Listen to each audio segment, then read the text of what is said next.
Students, whatever homework is given to you, you have to submit it on the very next day between 8 am to 1 pm to the given WhatsApp number, and it is compulsory to submit your homework as your attendance will be marked on the basis of your submission.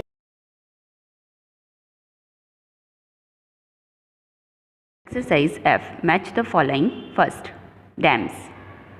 Answer is store water. Second, drought. Answer is degrades soil. Third, concrete. Answer is rainwater runs off. Fourth, floods. Answer is waterborne disease. Fifth, rainwater harvesting. Answer is collecting rainwater. Exercise G. Answer the following question in one word or a sentence. First, why is ocean water unfit for drinking? Ocean water पीने के पानी के लिए नहीं है, क्यों? Answer. Ocean water is unfit for drinking as it is saline or salty. क्योंकि ocean water में सलाइन है मीन्स खार है और नमक है, इसलिए वो पीने के पानी के लायक नहीं है. Second, name one solid form of water. Water के सॉलिड फॉर्म का नाम बताइए. Answer is ice. Third, define flood. Flood की डिफाइन बताइए. Answer, a condition where ground gets submerged in water due to heavy rainfall and overflow of rivers and lakes is called flood. ऐसा condition जहाँ पर बहुत बारिश पड़ने की वजह से रिवर्स और लेक्स ओवरफ्लो हो जाते हैं, उस कंडीशन को हम फ्लड कहते हैं, मीन्स बाढ़ कहते हैं. Fourth, what is famine. Famine क्या है? Answer, shortage of food that continue for years due to poor और no rainfall is called famine.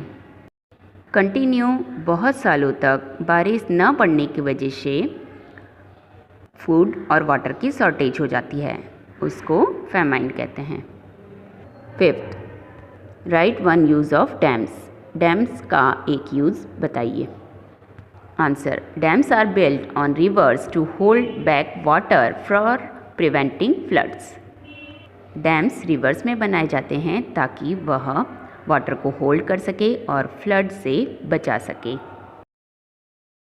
Exercise H. Answer the following question in brief. First, name any 3 sources of fresh water. Fresh water के 3 source के name बताइए. Answer, lakes, rivers and ponds are 3 sources of fresh water. Lake, river और ponds ये fresh water के sources हैं. Second, rate of evaporation is faster in sunlight than in shade. Why. Shade से ज़्यादा sunlight में evaporation fast होता है, क्यों? Answer, sun's heat directly evaporates water from the surface of the earth. However, in the shade, evaporation takes place only because of the warm air due to sun's heat. Therefore, the rate of evaporation in sunlight is faster than in shade. अर्थ की surface से जो water है वह सन की heat में directly एवापोरेट्स होता है, और जबकि शेड में सन की जब हीट से वार्म एयर होती है, गर्म हवा चलती है, उसके कारण एवापोरेशन होता है. इसलिए सनलाइट में एवापोरेशन का रेट ज़्यादा होता है. Third, right any 3 effects of floods. Flood की वजह से 3 इफ़ेक्ट कौन से होते हैं बताइए. Answer, floods can cause damage to houses and buildings, may spread many waterborne disease and can cause damage to plants and crops. Flood की वजह से हाउसेज और बिल्डिंग डैमेज हो जाते हैं, उसके कारण वाटरबॉर्न डिसीज़ हो जाती है और प्लांट्स और क्रॉप भी डैमेज हो जाते हैं. Fourth, what are the how do droughts affect people living in cities.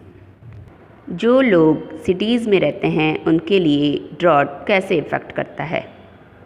Answer, people living in cities face shortage of food and water due to drought. जो लोग सिटीज़ में रहते हैं उनको फूड और वाटर की शॉर्टेज हो जाती है, कमी हो जाती है ड्रॉट के कारण।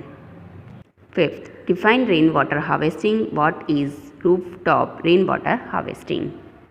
रेन वाटर हार्वेस्टिंग की डिफाइन दीजिए और roof top rain water harvesting क्या है बताइए।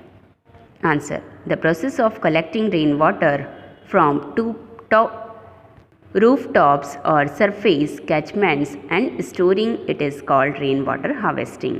In rooftop rainwater harvesting, the roof of a house, building or school become the catchment from where rainwater is collected. Water from the roof is allowed to flow through a pipe which can be stored in a tank for long period. ऐसी process जिसमें rain का जो water है वह roof top से लेकर के किसी में स्टोर किया जाता है, उसे रेन वाटर हार्वेस्टिंग कहा जाता है।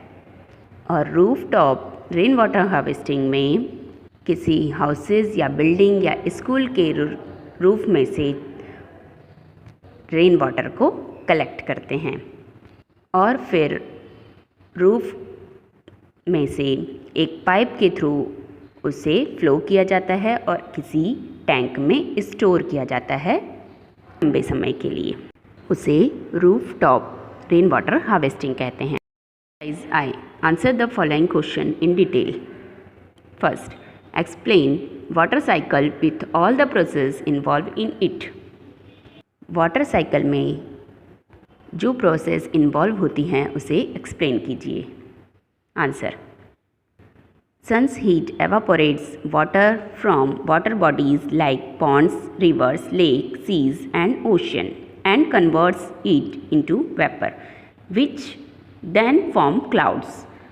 Leaves of plants and trees release the extra water absorbed by the roots into the air in the form of water vapor. This process is called transpiration. The vapors rise high in the atmosphere where they cool and condense to form clouds. Tiny drops of water join together to form bigger droplets of water. When clouds can no more hold these bigger water droplets in the air, they fall on earth as rain. The water reaches earth again. This release of water from the clouds in the form of liquid water, snow or hail is called precipitation. When it rains, the water falls on the ground, mountains and other water bodies directly. In some places, the water falls back as snow, which in turn melts in summer to form streams and rivers. सन की heat के कारण जो water bodies हैं, Pond's हैं, reverse हैं, lakes हैं, seize and ocean हैं, वह कन्वर्ट हो जाते हैं वेपर्स में और फिर वो फॉर्म होते हैं क्लाउड्स में। और प्लांट्स और ट्रीज़ के जो लीव्स हैं वह रूट के द्वारा एक्स्ट्रा वाटर को एब्जॉर्ब करते हैं और एयर में से कंडेंस होकर के क्लाउड्स फॉर्म होते हैं। इस प्रोसेस को ट्रांसपिरेशन कहा जाता है। जब वेपर्स ऊपर की तरफ उठते हैं एटमॉस्फेयर में, तो जैसे जैसे वह ऊपर जाते हैं तो वो कूल बनते जाते हैं और कंडेंस के कारण वो क्लाउड्स बनते हैं और छोटे छोटे वाटर के ड्रॉप्स से एक बिगर ड्रॉपलेट बन जाता है वाटर का। और फिर जब क्लाउड्स उसे होल्ड नहीं कर पाते हैं, बिगर वाटर ड्रॉपलेट्स को एयर में होल्ड नहीं कर पाते हैं, तो अर्थ पर रेन पड़ती है और फिर से पानी अर्थ में वापस आ जाता है। तो वाटर का जो रिलीज़ है क्लाउड से वह लिक्विड फॉर्म में या स्नो में या हेल में इस फॉर्म में आता है, तो उसे प्रेसिपिटेशन कहा जाता है। तो जब बारिश होती है तो वाटर ग्राउंड में पड़ता है, माउंटेन्स में और अदर वाटर बॉडीज़ में डायरेक्टली पड़ता है।